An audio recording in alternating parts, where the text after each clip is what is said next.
قرآن پتہ ہے قیامت کے دن کیسے کام آئے گا؟ بہت ساری چیزوں سے دوستی لگائی ہوئی ہے لوگوں نے. پوچھو کیا ہابی ہے؟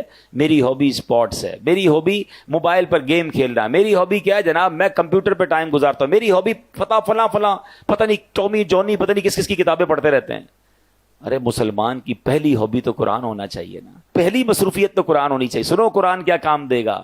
اللہ کریم کے نبی علیہ الصلوۃ والسلام نے فرمایا جو بندہ دن اور رات میں قرآن کریم کی تلاوت کرتا ہے, ایسی روٹین بنائیں کہ کام پر جانے سے پہلے کچھ قرآن پڑھ کے جائیں, گھر آئیں تو سونے سے پہلے کچھ قرآن پڑھ لیں, اللہ کرے صبح سورہ یاسین پڑھ کے جائیں, رات سورہ ملک پڑھ لیا کریں. سنیے نبی پاک فرماتے جو بندہ دن اور رات میں قرآن پڑھتا ہے اور قرآن کے حلال کو حلال اور حرام کو حرام جانتا ہے, اللہ پاک فرشتوں کو اس کا رفیق یعنی اس کا ساتھی بنا دیتا ہے. جب قیامت کا دن ہوگا بندے کے لیے اللہ کی بارگاہ میں دلائل دے گا. قرآن کہے گا رب کریم ہر شخص دنیا میں اپنے کام کی اجرت لیتا تھا, جو بھی کام کرتے ہیں اس کی فیس لیتے ہیں نا. قرآن کہے گا یا اللہ ہر شخص دنیا میں اپنے کام کی اجرت لیتا تھا, مگر فلاں شخص دن اور رات میں مجھے پڑھتا تھا, میری تلاوت کرتا تھا, میرے حلال کو حلال اور حرام کو حرام جانتا تھا.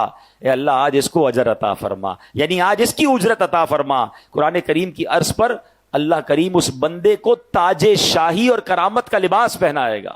اب اللہ قرآن سے فرمائے گا حل ردیتا, اے قرآن کیا تو راضی ہے؟ ذرا غور کیجئے, بندے کو عزت کا تاج اور کرامت کا لباس پہنا کے بندے سے نہیں پوچھے گا, اللہ قرآن سے سوال کرے گا, اے قرآن تو راضی ہے؟ تو قرآن کہے گا یا رب اس سے بھی زیادہ افضل اجر عطا فرما. اب اس بندے کو بادشاہت اور سبحان اللہ جنت کی نعمتیں عطا کی جائیں گی, یعنی عطا کیا جاتا رہے گا.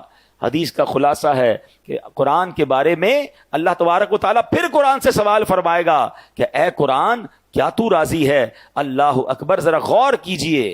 اور پھر ایک وقت آئے گا کہ قرآن کہے گا یا اللہ میں راضی ہوں. اب بتائیں دوستی کس سے کرنی چاہیے, ساتھ کس کا ہونا چاہیے؟ انفارچونیٹلی بہت ساری چیزیں ہم روز اوپن کرتے ہیں, روز سافٹ ویئر اوپن کرتے ہیں, روز آن لائن ہوتے ہیں, قرآن آن لائن نہیں کرتے.